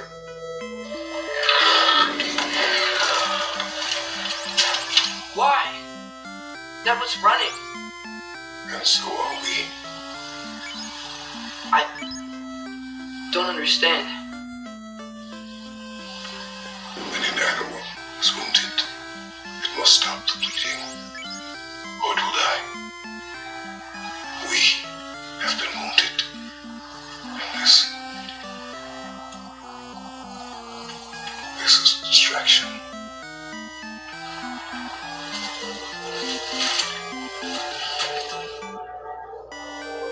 It's my fault. No. I should get Reflect before starting to fight with Astos. Kratos began this duology of Norse mythology games as a character who was incapable of really confronting his own grief in an honest way. The Ooh, only we can get to time he level lets 12 himself before the- grieve before is the in fight as small, well. private moments, when he is hidden away from others, like in the very first cutscene, when he You know, only holds maybe phase I should actions get a while Atreus werewolf. is out of sight. Since But when were there sometimes werewolves in it's this easier area? to recognize a mistake in others than it And is why to are there recognize and why the are same they mistake werewolves? in These are yourself. literally just wolves It's not but until green. he sees Atreus A doing werewolf the same thing, stands and on he sees two what legs. caustic effect At it least that's has the on his son, typical that Kratos realizes way they're that distraction represented. is not a proper way to deal with grief. It's really just another form of running away. And Kratos has been running for a really really long time. But not anymore. From this point forward, Kratos stops hiding. He does what he should have done all along. He confronts not just his grief, but the whole world head on. He will try to make the world a better place if he can. He will join the fight against Odin. Once again, This is clear character development. Bye-bye, and once bye-bye, shark. we are going to skip ahead past the whole Surtur episode. I'm pretty sure the werewolf is way tankier anyhow. Before the Battle of Ragnarok, where we're going to watch 2 different cutscenes. Here's the first one. I will tell you a story.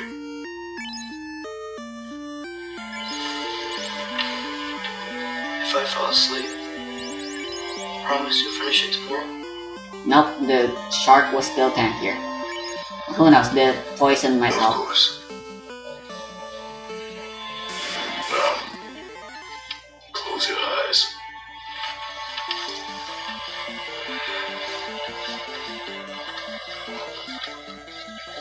There was an old man, chopped wood for his village. Every evening he bore the logs on his back and delivered them to his people. But the logs were heavy, and he grew weaker as time went. And one day, he threw down the logs as he could no longer bear their weight.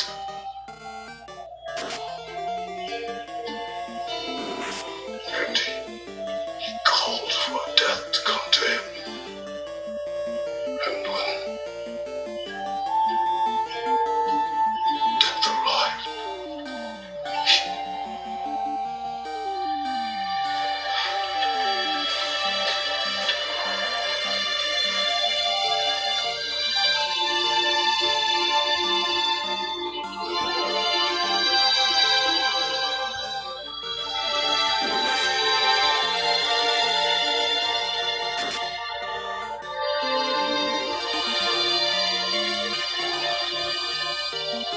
Aha!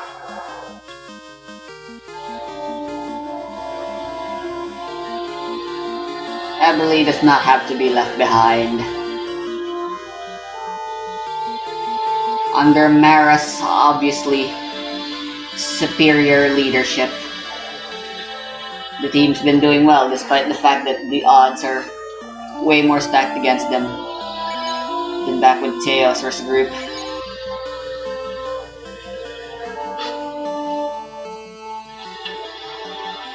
Yeah, let's go back to the marsh caves.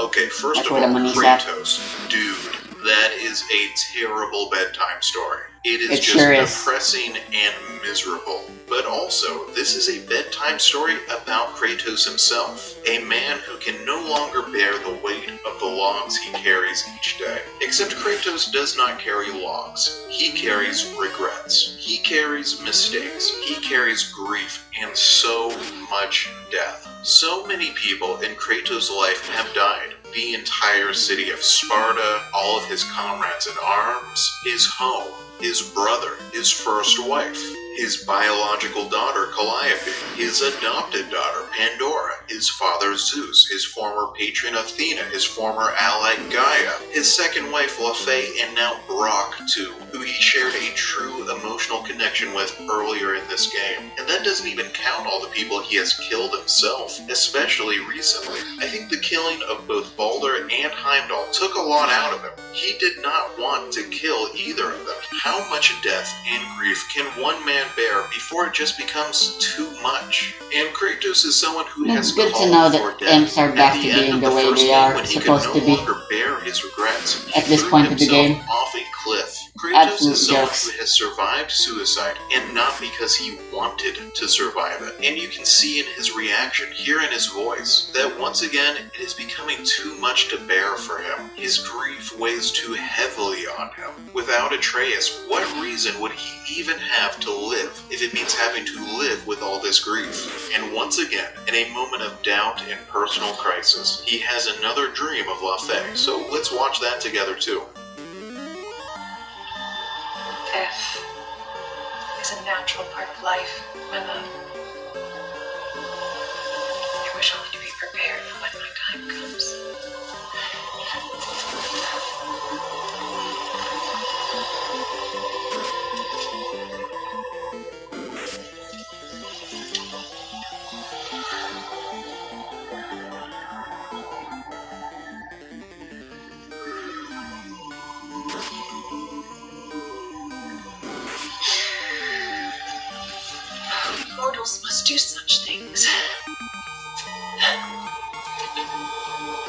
to have you prepare with me.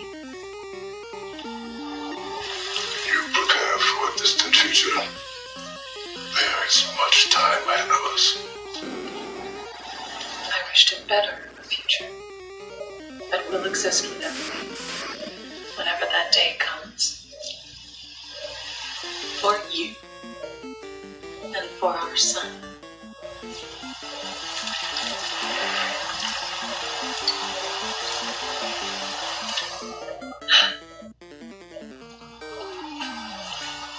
We will always walk together, Kratos. You will always be a part of me. I will always be a part of you. But you were gone, and part of me dies as well. To feel your absence. The culmination of love is grief. And yet we love, despite the inevitable. Open our hearts to it. To grieve deeply is to have loved fully.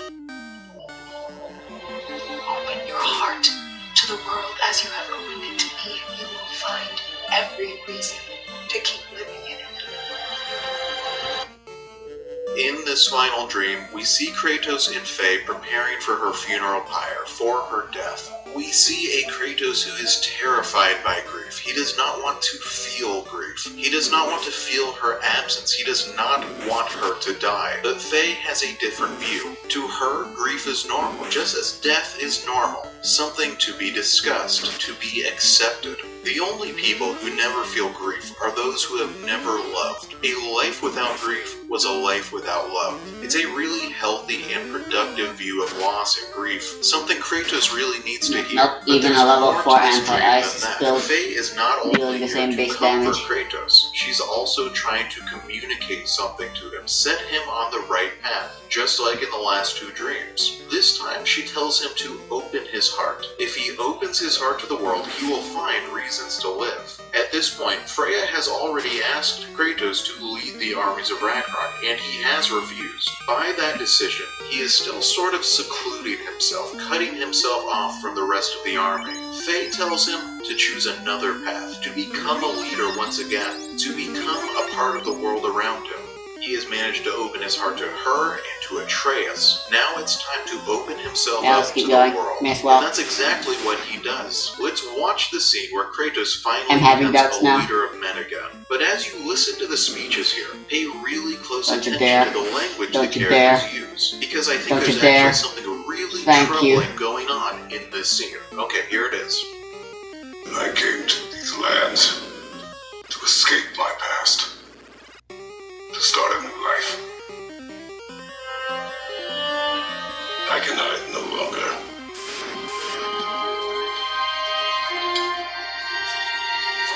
I do not want this war. We have suffered enough. Prophecy did not lead us here, nor will it win this battle. Wars are won by those that are willing to sacrifice everything. If that is the cost of vengeance, so be it.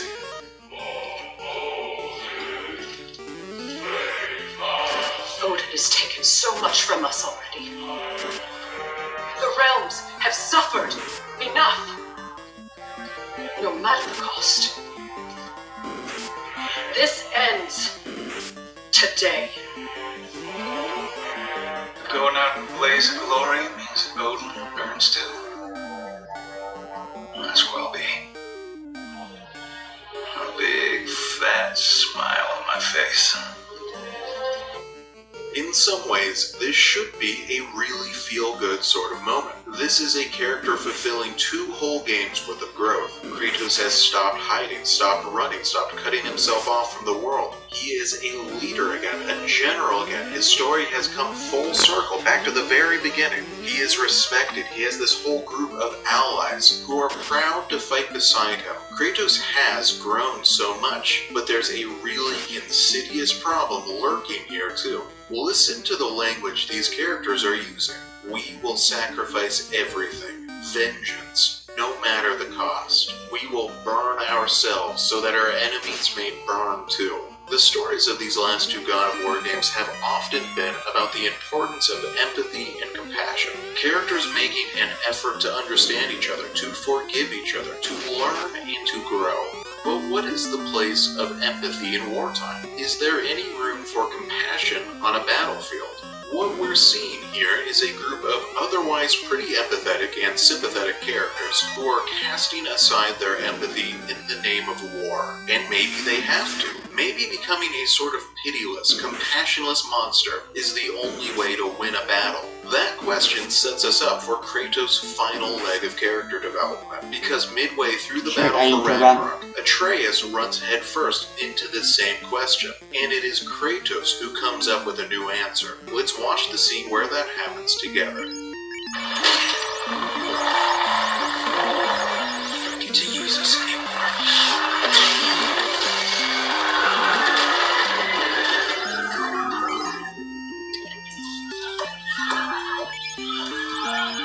More or less what you wanted. I didn't want this. Close your heart to it. Close your heart. What good will intelligence do to V3? Who are they? My guardians. Odin took them in. They shouldn't be here. They're not soldiers. Odin put them on a path to die. It's war. Wars are won by those who are willing to sacrifice everything.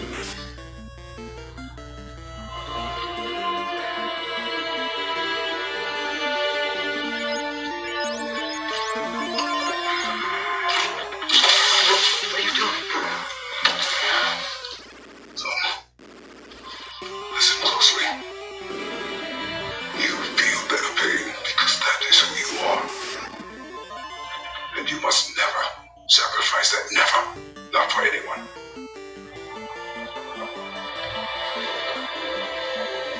I was wrong, Atreus.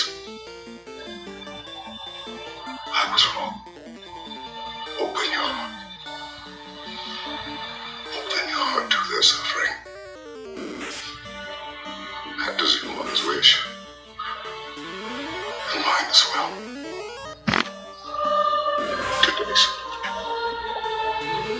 Today, we will be better.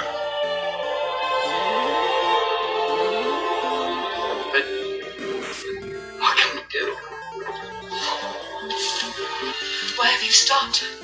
Ragnarok is here. We finally have Odin right where we... We will stop Odin. But we did not come to sacrifice the innocent. We will breach the wall at Reaper's Flaw. With what army? Atreus and I will be enough. That's suicide. It may be. But we will die seeking justice, not vengeance.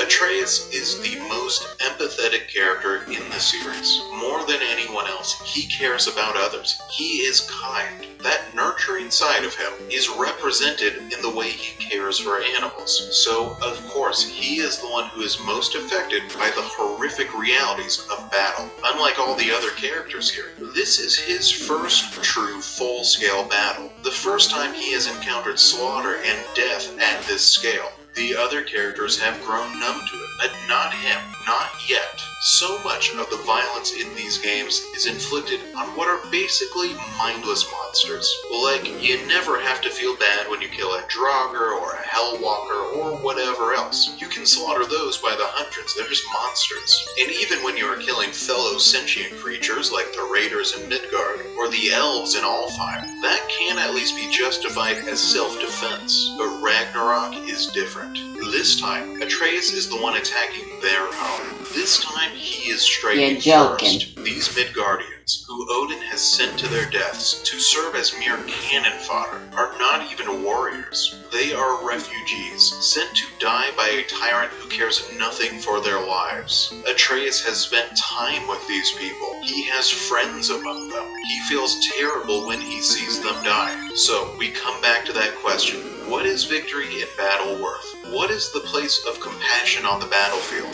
Before, the answer was, compassion has no place here. Kratos once instructed his son to close his heart to the suffering of those he killed. Close his heart to pity and to compassion. Become an emotionless killer, but just for a little while. Just long enough to win the battle. Then we can go back to being real people with real emotions again afterwards. It is Kratos who changes his mind. He decides that there can be room for compassion here, that there must be compassion here. In this scene, he is watching his son transform before his eyes. From that little boy who cares about others, to a pitiless warrior who cares only for victory, no matter the cost. That transformation is not acceptable to him. He does not want Atreus to become numb to the suffering of others. Lefay charged him with protecting their son, and that means protecting who he is. That compassionate and empathetic side of him too. If Atreus loses that, which is such an essential part of his character, then he might as well have died.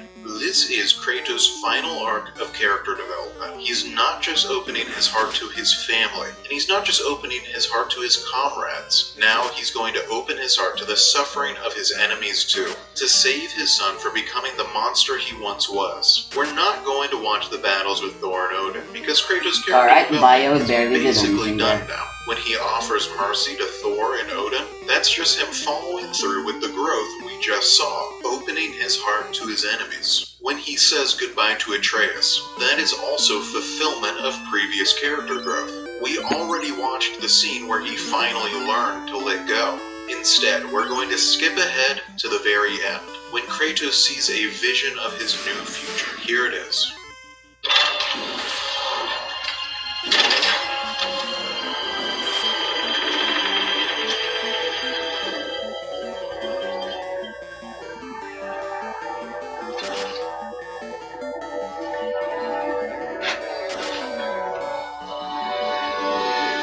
I just realized, Imps had 8 HP in the base difficulty, and here they have 16.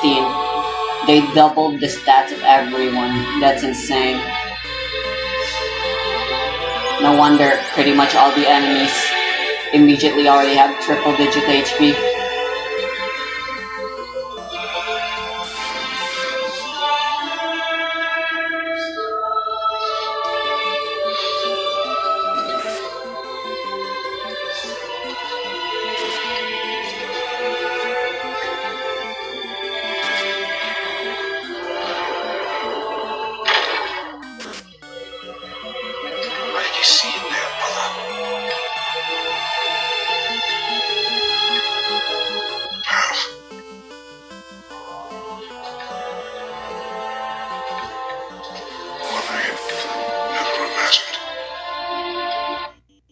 Recently, I posted a video asking the question, what is next for God of War's story? Well, this panel offers at least one answer. In this image, we see a path forward. Kratos' story is not done. There is more growth left for him to do. In the past, he was a god who was feared, even hated, and later a god who lived in seclusion, separate from the rest of the world. In the future, he will be a god who is worshipped, not out of fear or obligation, but out of thanks and love. He is going to be respected. He is going to be a leader. It's probably going to be a really long time until we see Kratos' next chapter, and I'm kind of okay with that. This was such a satisfying conclusion to his story. He has become such a complete person. In the previous game, there were all these stories about the Norse god of war, Tyr. He was said to be a god of war who fought for peace, who was curious, who was beloved, who built friendships and forged alliances. Narratively, these stories served as an inspiration or role model for Kratos and Atreus to follow. Proof that a god could be good, a vision of the kind of gods they could become. Well, here at the end of Thankfully, at least when if the dance fails, you don't lose any everything the stories said Tyr was, with one exception. bravery for because it. those stories also said that Tyr left home, journeyed far outside of Midgard, exploring, learning, forging alliances with distant pantheons. So, perhaps, that could be the next chapter for Kratos too. However, while his story will certainly continue, this video must come to its end. This is by far the longest essay I've ever written, and it took forever to record and cut it all together. To the less than 20% of you who watched all the way to the end, thank you for your patience and your time, and I hope you look forward to more God of War video essays from me in the future. There's still a lot of God of War left to talk about and analyze and discuss. I've barely touched on characters like Atreus, Brock, Magni, Modi, and Thrud, not to mention all the characters from the original trilogy and the prequels. I'm going to be doing this for a long time, so I hope to see you again soon.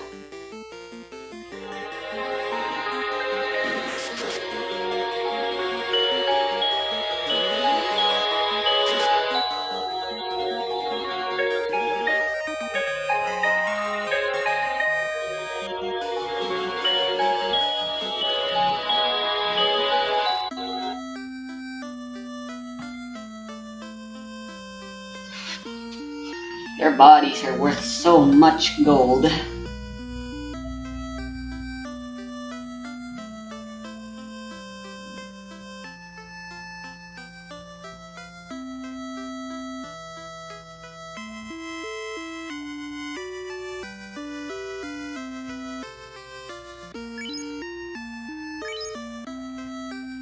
I want to invest in some tents.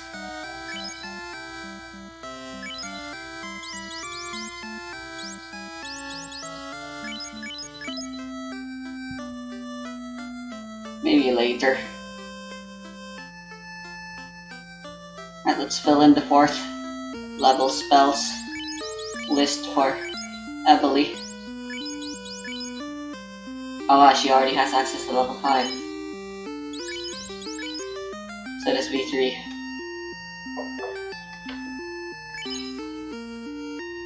As usual, I find that very strange.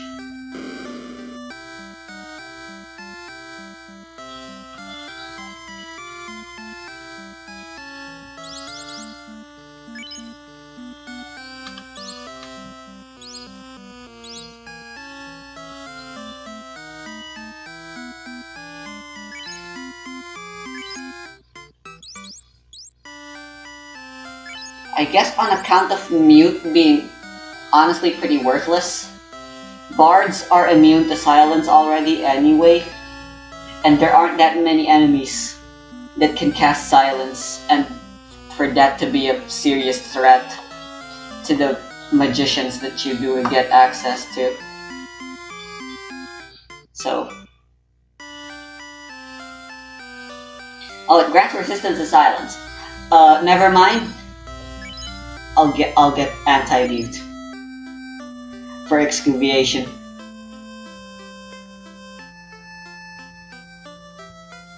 Alright. The video shall end with Astos' death.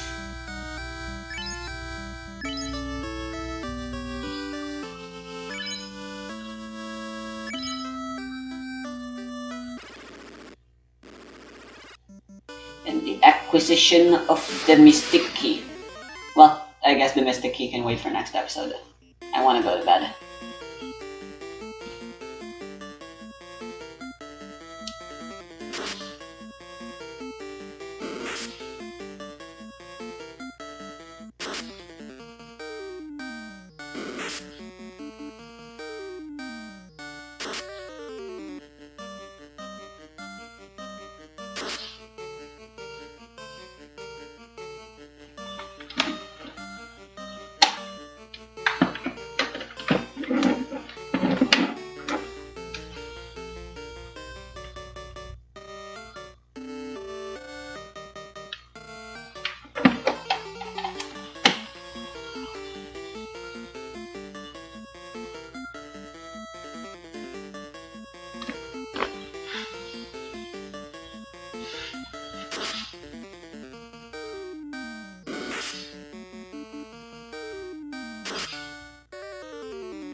There's always a snake around these parts. Wow, holy shit! It didn't poison V3 this time! Impossible. For that, you have my respect. Unfortunately, you still have to die.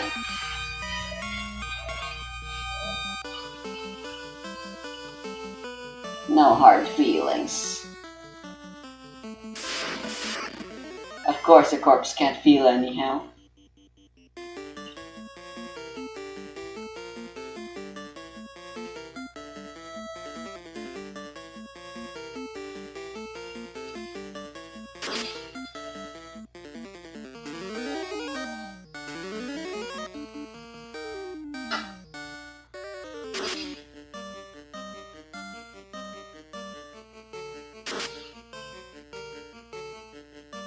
Mara's been stuck at 2 hits.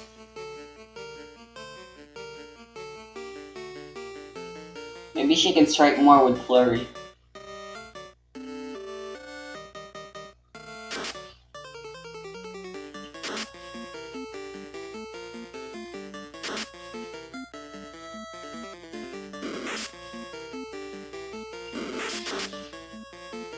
Oh, no chance. But try.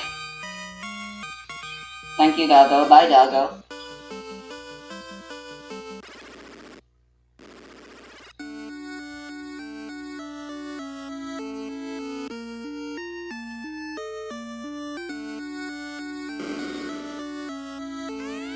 Aha! I am Astos, King of the Dark Elves. I am Matoya's Crystal, and you shall give me the crown now. Cool story, bro.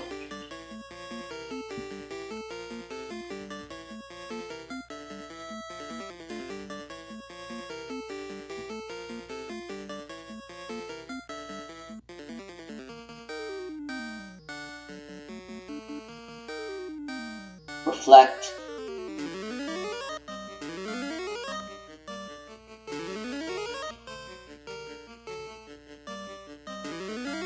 Here it comes. Oh!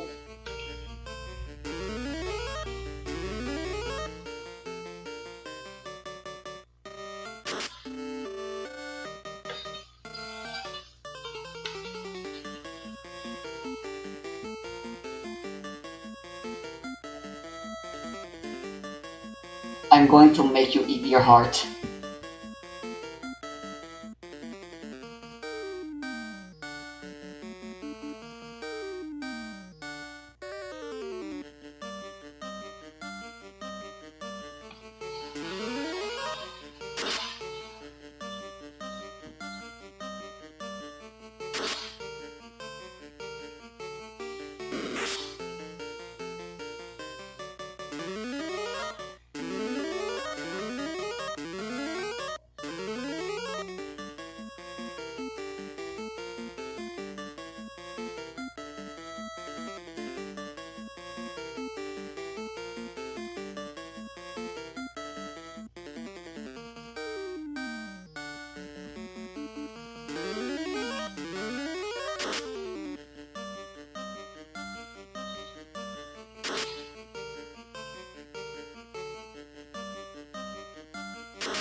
Lol. Had to remove slow from himself.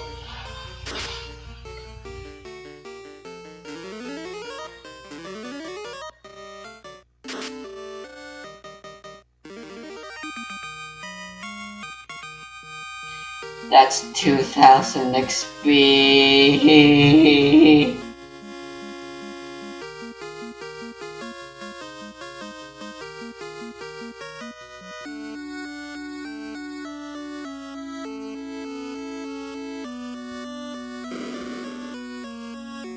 go get the treasure there later.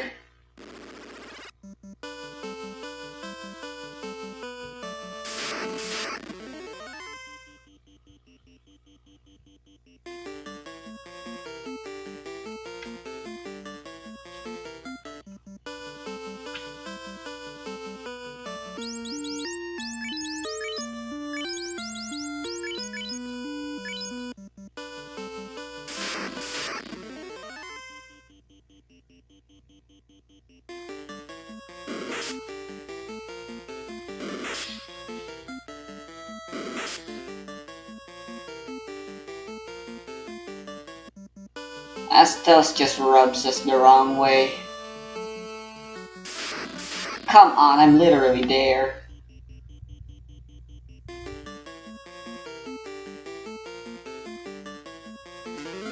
Yeah, that's right, run.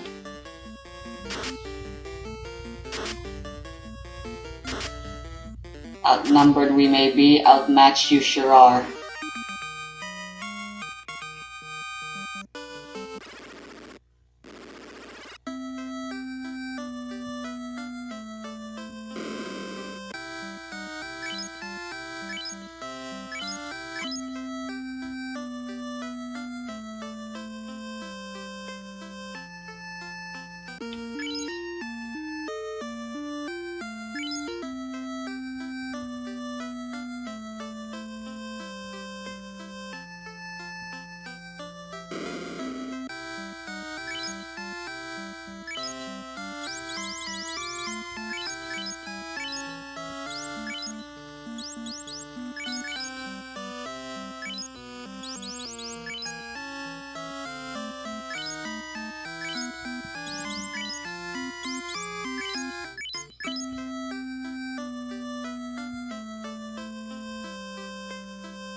I should sell those.